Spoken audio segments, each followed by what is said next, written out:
Hello students, this is Vishwajeet Singh and you are watching Snapsolve. तो आज जो है हम लोग कार्बन एंड इट्स कंपाउंड का जो है फोर्थ पार्ट करने वाले हैं। इससे पहले ही 3 पार्ट्स बन चुके हैं, उनका लिंक आपको ऊपर आई बटन में और नीचे डिस्क्रिप्शन में भी मिल जाएगा। उन्हें पहले देखें तो जाके आपको आज का पार्ट अच्छे से समझ में आएगा।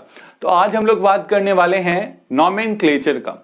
नेमिंग कैसे करते हैं कार्बन एंड इट्स कंपाउंड्स के, ऑर्गेनिक कंपाउंड्स के नेमिंग कैसे करते हैं, बेसिक्स से शुरू करेंगे। हम लोग पूरा क्लास 10 में जितने ही नॉमेनक्लेचर्स हैं सारा आज करेंगे। तो वीडियो को स्टार्ट करने से पहले अगर आप तक आपने स्नैपसॉल्व का ऐप डाउनलोड नहीं किया तो उसका लिंक आपको डिस्क्रिप्शन में मिल जाएगा, उसे जाके पहले डाउनलोड करें। उससे क्या होगा कि आपका जो भी डाउट्स हैं, जैसे फिजिक्स में, केमिस्ट्री में, बायोलॉजी में, मैथमेटिक्स में, जो भी आपके डाउट्स हैं, आपको बस उनका एक स्नैप लेना है और आपको तुरंत इंस्टेंटेनियसली उसका सॉल्यूशन मिल जाएगा। और वीडियो को स्टार्ट करने से पहले हमेशा की तरह एक क्वेश्चन है। क्वेश्चन ये है कि जो होमोलोगस सीरीज होता है, तो होमोलोगस सीरीज के जो कॉन्जिक्यूटिव मेंबर्स होते हैं, 2 सक्सेसिव मेंबर होते हैं, उनके मासेस में कितना डिफरेंस होता है। अगर आपको इसका आंसर पता है तो कमेंट करें, नहीं पता है तो वीडियो में बने रहें, लास्ट में आपको इसका आंसर मिलेगा। तो आज हम लोग नॉमेनक्लेचर करेंगे। तो ये जो फोर्थ पार्ट है 4.1 है ये पार्ट, इसमें हम लोग नॉमेनक्लेचर सिर्फ हाइड्रोकार्बन्स का सीखेंगे, सारे हाइड्रोकार्बन्स का नॉमेनक्लेचर सीखेंगे। और 4.2 जो होगा उसमें हम लोग फंक्शनल ग्रुप्स का नॉमेनक्लेचर सीखेंगे। तो सबसे पहले IUPAC नॉमेनक्लेचर क्या होता है। तो IUPAC नॉमेनक्लेचर जो है एक नॉमेनक्लेचर है जो पूरा वर्ल्ड फॉलो करता है। ठीक है, ये IUPAC international union of pure and applied chemistry जो है, ये इन्होंने ही पूरा जो है केमिस्ट्री का आप कह सकते हैं ठेका लिया हुआ है पूरे वर्ल्ड का। और ये क्या करते हैं, इन्होंने ही एक सेट किया है केमिस्ट्री में जितने भी स्टैंडर्ड्स होते हैं वो यही सेट करते हैं। इन्होंने ही जो है आपका एक तरह का नॉमेनक्लेचर का रूल्स बनाए हैं, उनको फॉलो करके आप किसी भी ऑर्गेनिक कंपाउंड के नेम्स लिख सकते हैं इनकी मदद से। कॉमन नेम और IUPAC नेम 2 तरह के नेम्स होते हैं ऑर्गेनिक कंपाउंड्स के। तो कॉमन नेम बहुत मुश्किल है याद रखना, क्योंकि उनका कोई सीक्वेंस नहीं होता है याद करने का। हर एक कंपाउंड का अलग कॉमन नेम है, तो उसको याद करना थोड़ा मुश्किल है। पर अगर हम यहाँ बात करें IUPAC नेम्स का, तो ये आसान है। इसमें आपको याद नहीं रखना है, आपको क्या करना है, आपको रूल्स बस कुछ याद रखने हैं, उससे आप ऑटोमेटिकली किसी भी कंपाउंड का नाम लिख सकते हैं। तो स्टार्ट करते हैं IUPAC नॉमेनक्लेचर जो है। तो यहाँ पे हमारे पास इसके 3 पार्ट्स होते हैं। ठीक है, एक होता है प्रीफिक्स, उसके बाद पेरेंट और लास्ट है सफिक्स। ठीक है, प्रीफिक्स, पेरेंट, सफिक्स, ये 3 पार्ट आपको देखने को मिलेंगे किसी भी कंपाउंड का जब आप नेम लिखिएगा ऑर्गेनिक कंपाउंड का। तो देखिए क्या होता है, पेरेंट या इसको रूट वर्ड भी बोलते हैं, ये बताता है नंबर ऑफ कार्बन के बारे में, कि उस चेन में, उस ऑर्गेनिक कंपाउंड में कितने नंबर ऑफ कार्बन हैं। ये कौन बताता है, root word, parent word, word root जो बोलिए, ये बताता है हमको नंबर ऑफ कार्बन के बारे में। अब जो हमारे प्रीफिक्स और सफिक्स है, ये क्या करता है, ये हमको बताता है कि वो किस होमोलोगस सीरीज से बिलोंग करता है। ठीक है, वो जो आपका कंपाउंड है वो किस होमोलोगस सीरीज से बिलोंग करता है, या कहें तो वो किस फैमिली से बिलोंग करता है, या आप एक और उसको कह सकते हैं कि उसमें कौन सा फंक्शनल ग्रुप है, ये भी आपको बताएगा वो।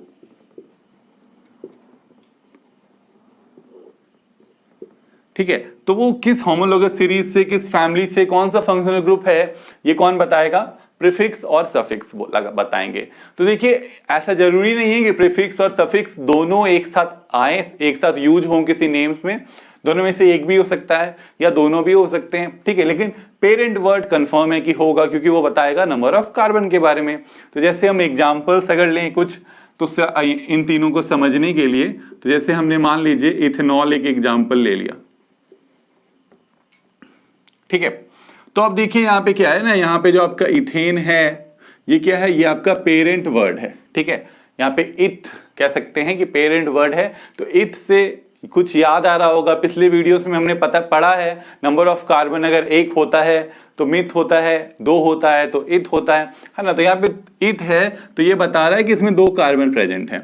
अब OL क्या बता रहा है, OL आपका सफिक्स है ना, OL सफिक्स है, ये बता रहा है कि एल्कोहल ग्रुप से बिलोंग कर रहा है, अल्कोहल के फंक्शनल ग्रुप से बिलोंग कर रहा है, ये बता रहा है कौन, OL।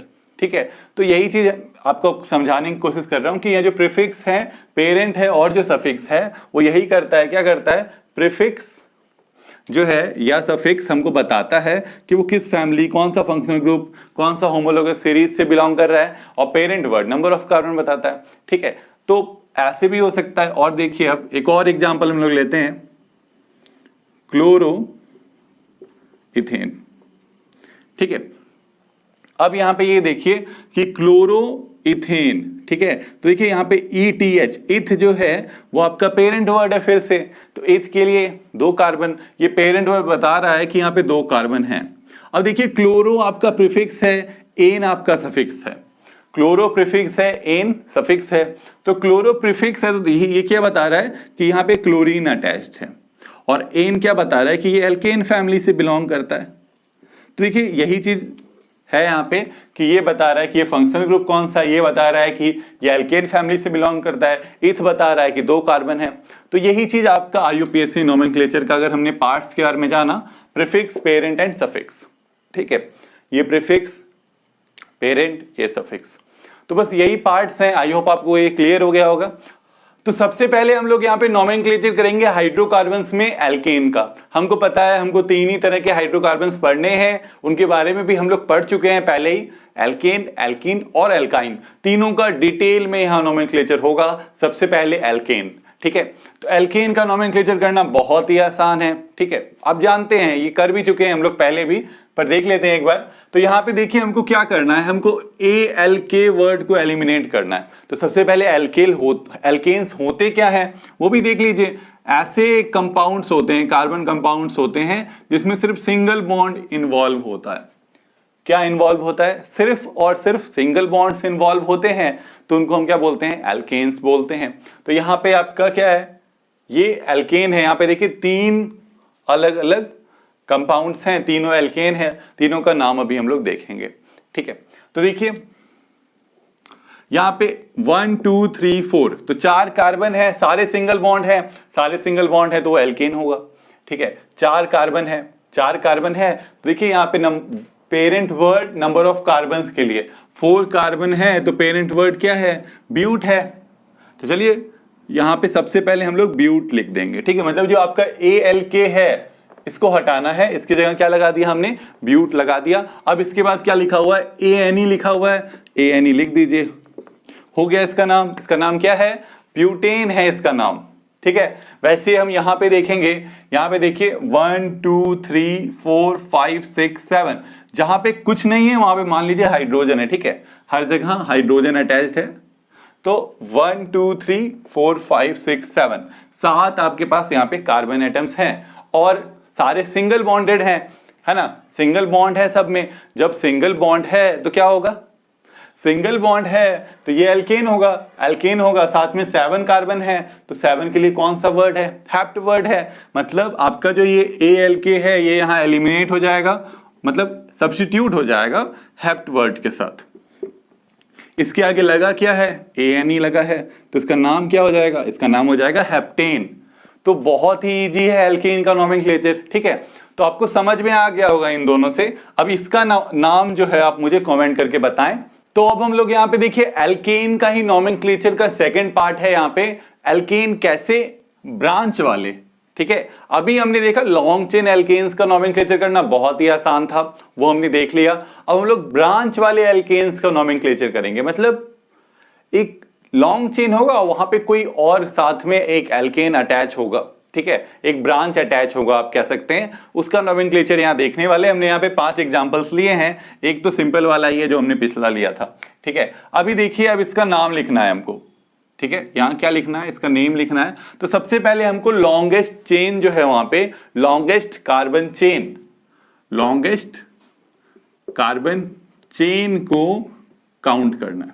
ठीक है, मतलब कितने नंबर ऑफ कार्बन है चेन में। ठीक है, जो आपका सबसे लंबा चेन है उसमें कितने कार्बन है। तो यहाँ पे आप देखिए तो 1 2 3 ऐसे भी हम काउंट कर सकते हैं, 1 2 3 ऐसे भी काउंट कर सकते हैं, 1 2 3 ऐसे भी काउंट कर सकते हैं। ठीक है, तो मान लीजिए कि ये आपका लॉन्गेस्ट चेन है, यहाँ पे 3 कार्बन प्रेजेंट है, और बीच में आपका देखिए ये एक सब्स्टिट्यूट अटैच है, इसको क्या बोलते हैं, इसको सब्स्टिट्यूट बोलते हैं, ठीक है। सब्स्टिट्यूट अटैच है तो यहाँ पे दो तरह के सब्स्टिट्यूट जनरली आते हैं 10th में, एक है मिथाइल, दूसरा है इथाइल, ठीक है। तो CH3 होगा तो मिथाइल, C2H5 होगा तो इथाइल। यहाँ पे क्या है, CH3 है तो मतलब ये कौन सा सब्स्टिट्यूट है, इथाइल नहीं, मिथाइल सब्स्टिट्यूट है ना। कौन सा सब्स्टिट्यूट है, मिथाइल सब्स्टिट्यूट है। तो इसका नेम हम देखिए कैसे लिखेंगे। सबसे पहले तो देखिए क्या है, ये 3 कार्बन का है, 3 कार्बन के लिए जान रहे हैं प्रोप वर्ड है, एल्केन है तो प्रोपेन होगा। चलिए ये प्रोपेन है, लिख दिया हमने प्रोपेन। प्रोपेन कैसे लिखा, ALK को सब्स्टिट्यूट किया प्रोप के साथ, यहाँ प्रोप लिख दिया, उसके आगे ANE है, ANE लगा दिया, प्रोपेन हो गया इसका नाम। प्रोपेन होने के बाद देखिए यहाँ पे क्या है, यहाँ मिथाइल है और काउंट कीजिए इसको, अब काउंट करना है 1 2 3, इधर से काउंट किया 1 2 3, इधर से काउंट किया। दोनों केसेस में हमारे पास 2 पे आ रहा है वो मिथाइल, है ना। जो सेकंड नंबर ऑफ कार्बन है उसी पे वो मिथाइल अटैच है, तो वही हम लोग यहाँ पे बस लिख देना है हमको 2 मिथाइल। क्या हो गया इसका नाम, इसका नाम हो गया 2 मिथाइल प्रोपेन। बहुत इजी था, बस जो आपका सब्स्टिट्यूट है उसका नाम यहां हमने लिखा 2 मिथाइल प्रोपेन। अब अगर हम इसका बात करें तो देखिए इसका क्या नाम है, 1 2 3 4, 4 कार्बन है, सारे सिंगल बॉन्ड हैं, तो 4 कार्बन के लिए हम लोग ब्यूट वर्ड यूज कर रहे थे, और एल्केन है तो ANE, और कुछ सब्स्टिट्यूट तो है नहीं जिसमें कोई चेंज होगा, तो इसका नाम तो ब्यूटेन होगा। अब देखिए इन दोनों को अगर हम ऑब्जर्व करें, दोनों का आप मॉलिक्यूलर फॉर्मूला देखिए, ठीक है। इन दोनों का हम मॉलिक्यूलर फॉर्मूला यहाँ देख रहे हैं, जहां पे कोई बॉन्ड में कुछ नहीं है, मतलब वहां पे हाइड्रोजन अटैच है, ठीक है। याद रखना है यहाँ पे हर जगह हाइड्रोजन है, इसीलिए हाइड्रोकार्बन है। हाइड्रोकार्बन मतलब कार्बन एंड हाइड्रोजन के कंपाउंड्स, ठीक है। तो अब देखिए यहाँ पे आपका ब्यूटेन है, मिथाइल प्रोपेन है, दोनों का अगर हम मॉलिक्यूलर फॉर्मूला लिखें तो 1 2 3 4, 4 कार्बन है। चलिए 4 कार्बन, हाइड्रोजन देखिए यहाँ पे 3 है, यहाँ पे 1 है, 4 हुआ, यहाँ 3 है, ठीक है, 7 हुआ, और यहाँ 3 कितना हुआ, 10, तो C4H10 ये हो गया किसका मॉलिक्यूलर फॉर्मूला इसका। अब इसका देखिए 1 2 3 4, 4 कार्बन है, C4, 3 2 5 2 7 3 10, H10। तो देखिए इन दोनों का जो आपका मॉलिक्यूलर फॉर्मूला है इन दोनों कंपाउंड्स का वो बिल्कुल सेम है। मॉलिक्यूलर फॉर्मूला सेम है पर स्ट्रक्चरल फॉर्मूला डिफरेंट है ना। स्ट्रक्चरल फॉर्मूला डिफरेंट है बट मॉलिक्यूलर फॉर्मूला सेम है, तो ऐसे कंपाउंड्स को हम लोग क्या बोलते हैं, आइसोमर्स बोलते हैं। क्या बोलते हैं, आइसोमर्स, ठीक है। और जिस आइसोमर में स्ट्रक्चर पूरा डिफरेंट होता है, देखिए आप देख सकते हैं ये एक अलग स्ट्रक्चर फॉर्म किया, ये एक बिल्कुल अलग स्ट्रक्चर है, पूरी तरह से स्ट्रक्चर्स डिफरेंट हैं, तो इनको क्या बोला जाता है, स्ट्रक्चरल आइसोमर्स।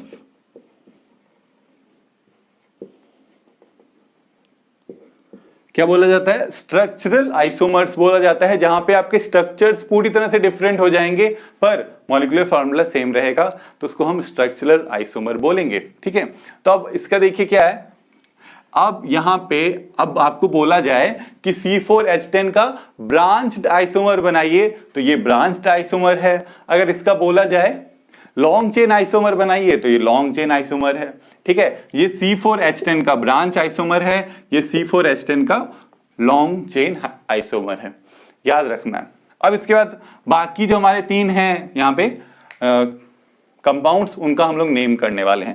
तो देखिए 1 2 3 4 5, तो 5 कार्बन है यहाँ पे, 5 कार्बन, 5 के लिए हमारे पास वर्ड है पेंट, तो चलिए हमने पेंट लिख दिया। यहाँ एल्केन है, ANE लगा दिया, पेंटेन हो गया।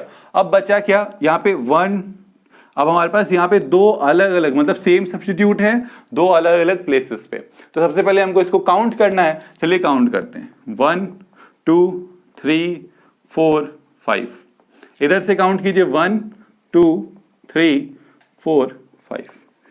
तो अब यहाँ देखिए अगर हम इस तरफ से काउंट कर रहे हैं तो इस पे आ रहा है 3, इस पे आ रहा है 3, और ये 4th नंबर पे आ रहा है। और जब हम इस तरफ से काउंट कर रहे हैं इस साइड से, तो ये वाला आपका जो है ये 2 नंबर पे आ रहा है, और ये अभी भी 3 पे आ रहा है। तो देखिए 3 4 और 2 3 दोनों में छोटा नंबर कौन सा है, 2 3, है ना।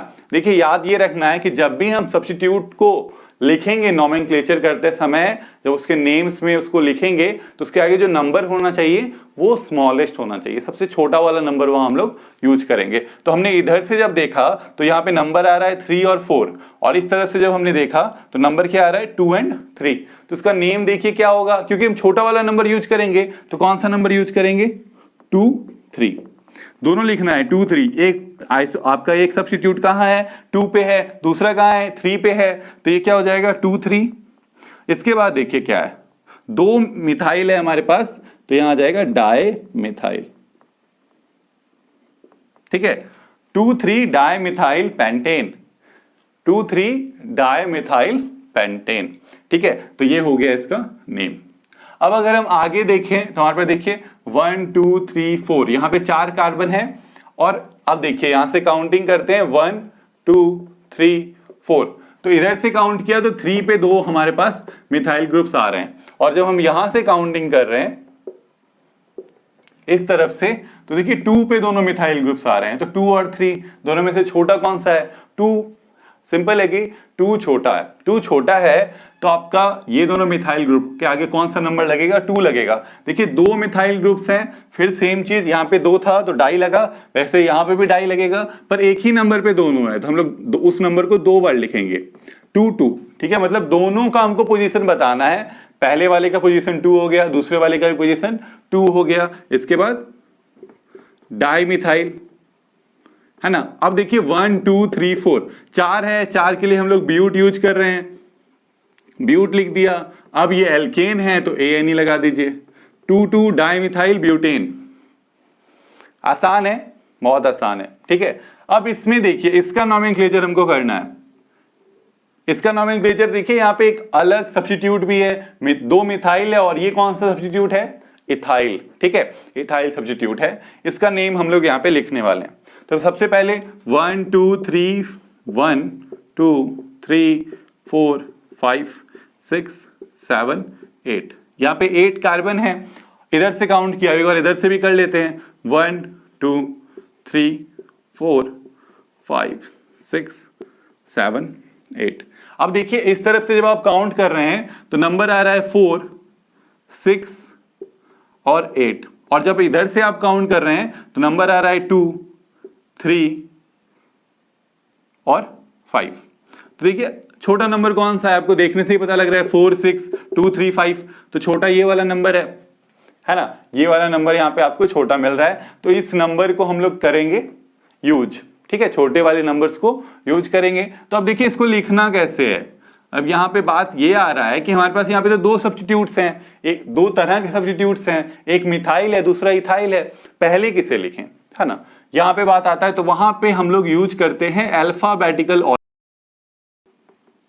ठीक है, जब आपके पास 2 अलग अलग तरह के सब्स्टिट्यूट्स आ जाएं तो वहां पे हम जो मैनर यूज करेंगे वो अल्फाबेटिकल मैनर होगा। सबसे पहले M और E, इथाइल E से आता है, मिथाइल M से स्टार्ट होता है, E पहले आएगा या M पहले आएगा, सिंपल है कि E पहले आएगा, तो पहले इथाइल को लिख देंगे। इथाइल है कहां पे, 3 नंबर पे है ना, तो आपका हो गया 3 इथाइल, 3 इथाइल लिख दिया। इसके बाद मिथाइल देखिए किस पे है, नंबर 2 पे है और नंबर 5 पे है, तो मिथाइल हो गया 2 5, नंबर 2 नंबर 5 2 5। इसके बाद 2 इथाइल 2 मिथाइल हैं, तो यहां पे लगा दीजिए आप 2 5 डाई मिथाइल।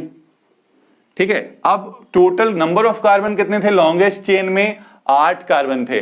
8 के लिए कौन सा वर्ड यूज कर रहे हैं हम लोग, ऑक्ट वर्ड यूज कर रहे हैं, और है क्या ये एल्केन है, तो यहां पे क्या लग जाएगा, ऑक्टेन। तो 3 इथाइल 2 5 डाई मिथाइल ऑक्टेन इसका नाम हो जाएगा। तो देखिए यहाँ पे अब हम लोग एल्कीन्स का नोमेनक्लेचर करेंगे, बहुत ही आसान है, कुछ खास नहीं है, थोड़ा सा डिफिकल्टी आपको ब्रांच वाले में ही आ सकता था, और आई होप आपको ब्रांच वाला नोमेनक्लेचर एकदम अच्छे से क्लियर हो गया होगा। अब एल्कीन और एल्काइन का नोमेनक्लेचर बहुत ईजी है। तो एल्कीन्स के नोमेनक्लेचर के लिए देखिए यहाँ पे हमने कुछ एग्जाम्पल्स लिए हैं, इसका नोमेनक्लेचर हम लोग करेंगे। तो सबसे पहले देखिए 1 2 3 4, 4 यहाँ पे कार्बन है, 4 कार्बन के लिए वर्ड ब्यूट वर्ड यूज हो रहा है। ठीक है, तो सबसे पहले ब्यूट लगा देंगे। अब ब्यूट लगा दिया, इसके बाद देखिए यहाँ डबल बॉन्ड है, डबल बॉन्ड है तो ये एल्कीन है, डबल बॉन्ड है तो एल्कीन है, पर डबल बॉन्ड किस नंबर पे है ये आपको बताना है। जैसे हम 1 2 3 4 लें, ठीक है, तो अब यहां पे अगर लें 1 2 3 4, ठीक है, दोनों जगह पे अगर आप डबल नंबर्स देखें डबल बॉन्ड का, तो यहां से अगर देखते हैं तो पहला और दूसरा कंपाउंड, दूसरा कार्बन के बीच में डबल बॉन्ड है, और इस तरफ से काउंट कर रहे हैं तो 3 और 4 के बीच में, तो 3 और 4 तो बड़ा हो गया, वो नहीं लेंगे हम लोग। अब देखिए हम लोग 1 और 2 के बीच में डबल बॉन्ड है, अब इन दोनों में भी जो छोटा है, छोटा कौन सा है, 1 है, उसको लेना है, ठीक है, किसको लेना है, 1 को लेना है। क्यों लेना है, क्योंकि 1 छोटा है, स्मॉलर नंबर को हम लोग लेंगे, ठीक है। तो यहाँ पे ब्यूट लिख दिया, अब आप यहाँ पे 1 लिख दीजिए, 1 लिख दिया, इसके बाद क्या लगाना है, ई, क्योंकि क्या है ये एल्कीन है तो ई लग जाएगा। और क्या बात है यहाँ पे, बात ये है कि यहाँ पे 1 है, ठीक है, तो 1 अगर रहेगा तो उसको दिखाना इंपॉर्टेंट नहीं है, आप इसको डायरेक्टली ब्यूटीन भी लिख सकते हैं, ठीक है, क्या लिख सकते हैं, ब्यूटीन भी लिख सकते हैं। अगर पहले नंबर पे फर्स्ट कार्बन के साथ डबल बॉन्ड है तो उसको डायरेक्टली ब्यूटीन लिखा जा सकता है, 1 लिखना इंपॉर्टेंट नहीं है। अब अगर हम यहां पे बात करें तो देखिए फिर 4 कार्बन ही है, ठीक है, कितने कार्बन है, 4 कार्बन है, तो ब्यूट वर्ड लगेगा। अब देखिए 1 2 3 4, यहां इधर से काउंट किया तो 2 पे आ रहा है, और इधर से काउंट कर रहे हैं तब भी 2 पे ही आ रहा है, तो किधर से भी लिखें तो आपका 2 और 3 के बीच में डबल बॉन्ड बन रहा है, सेकंड कार्बन और थर्ड कार्बन के बीच में डबल बॉन्ड बन रहा है, सेकंड और थर्ड के बीच में जब डबल बॉन्ड बन रहा है तो हम लेंगे किसको, सेकंड वाले को, है ना, छोटा नंबर लेना है हमको, तो ये ब्यूट लिख दिया, यहाँ पे 2 लिख दिया, और क्योंकि ये एल्कीन है, एल्कीन क्यों है, क्योंकि यहाँ डबल बॉन्ड है, तो यहाँ पे ई लगा दीजिए, इसका नाम क्या हो गया, ब्यूटीन नेम हो गया, ठीक है, इसका नेम क्या है, ब्यूटीन, ब्यूट 2 क्या नेम है, ब्यूट 2 अब देखिए डिफरेंस, ये ब्यूट 1 है, ये ब्यूट 2 है, या ये ब्यूटीन है, ये ब्यूट 2 है, और दोनों का अगर मॉलिक्यूलर फॉर्मूला का बात करें तो 4 कार्बन है हमारे पास, ठीक है, और देखिए यहाँ पे 3 हाइड्रोजन, टोटल 8 हाइड्रोजन है, 4 कार्बन 8 हाइड्रोजन, इसमें भी अगर आप देखें तो 4 कार्बन 8 हाइड्रोजन, नाम अलग अलग, डबल बॉन्ड का पोजीशन अलग अलग, पर मॉलिक्यूलर फॉर्मूला तो सेम है। तो ये क्या है, ये आइसोमर्स हैं, अभी हमने बात किया ना, ये क्या है, आइसोमर्स हैं। आइसोमर्स क्या होते हैं, जिनका मॉलिक्यूलर फॉर्मूला सेम होता है पर स्ट्रक्चर थोड़ा डिफरेंट होता है, स्ट्रक्चर फॉर्मूला डिफरेंट होता है, पर यहाँ पे स्ट्रक्चर पूरी तरह से डिफरेंट नहीं है, ये भी एक लॉन्ग चेन है, ये भी एक लॉन्ग चेन है, पर डिफरेंस किसका है, डिफरेंस है डबल बॉन्ड की पोजीशन का। डबल बॉन्ड यहाँ पे पहले कार्बन के साथ है या दूसरे कार्बन के साथ है, तो ऐसे आइसोमर्स को हम क्या बोलते हैं, पोजीशन आइसोमर्स बोलते हैं। क्या बोलते हैं, पोजीशन आइसोमर्स। इसमें बस क्या होता है, इसमें बस डबल बॉन्ड का पोजीशन डिफरेंट है, एक यहाँ पे है तो दूसरी जगह पे है ना। ऐसे ही ट्रिपल बॉन्ड में भी पोजीशन आइसोमर्स होंगे, जहां पे ट्रिपल बॉन्ड का पोजीशन पहले नंबर पे हो सकता है, दूसरे नंबर पे हो सकता है, तीसरे पे हो सकता है, तो पोजीशन आइसोमर्स ट्रिपल बॉन्ड में भी होंगे। और जब हम कल फंक्शनल ग्रुप पढ़ेंगे तो उसमें भी आपको पोजीशन आइसोमर्स देखने को मिलेंगे। और एक टाइप होता है आइसोमर्स का, फंक्शनल आइसोमर्स, तो वो तो आज नहीं, उसको हम लोग कल कवर करेंगे। तो आई होप आपको पोजीशन आइसोमर समझ में आ गया होगा, स्ट्रक्चरल आइसोमर समझ में आ गया होगा। स्ट्रक्चरल आइसोमर में क्या था, स्ट्रक्चर पूरा अलग था, एक का स्ट्रक्चर दूसरा का स्ट्रक्चर देखने से बिल्कुल अलग अलग लग रहा था, पर वो आइसोमर्स थे। पर यहाँ पे स्ट्रक्चर सेम है बट पोजीशन जो है किसका, डबल बॉन्ड का अलग है, इसीलिए हम इसको पोजीशन आइसोमर बोलते हैं। अब इसका नाम, ठीक है, इसका नेम देखिए 1 2 3 4 5 6 कार्बन है, इधर से गिन रहे हैं तो 3 4 में आ रहा है, और इधर से गिन रहे हैं तब भी 3 4 में आ रहा है, तो 3 4 में आ रहा है तो लेना किसको है, वो 3 लेना है। कार्बन टोटल कितने हैं, 6 हैं, तो 6 के लिए वर्ड क्या है, हेक्स, हेक्स लगा दीजिए यहाँ। अब इसके बाद क्या लेना है हमको, पहला मतलब कि स्मॉल नंबर लेना है, तो 3 और 4 में स्मॉल क्या है, 3 है, 3 लिख दिया हमने।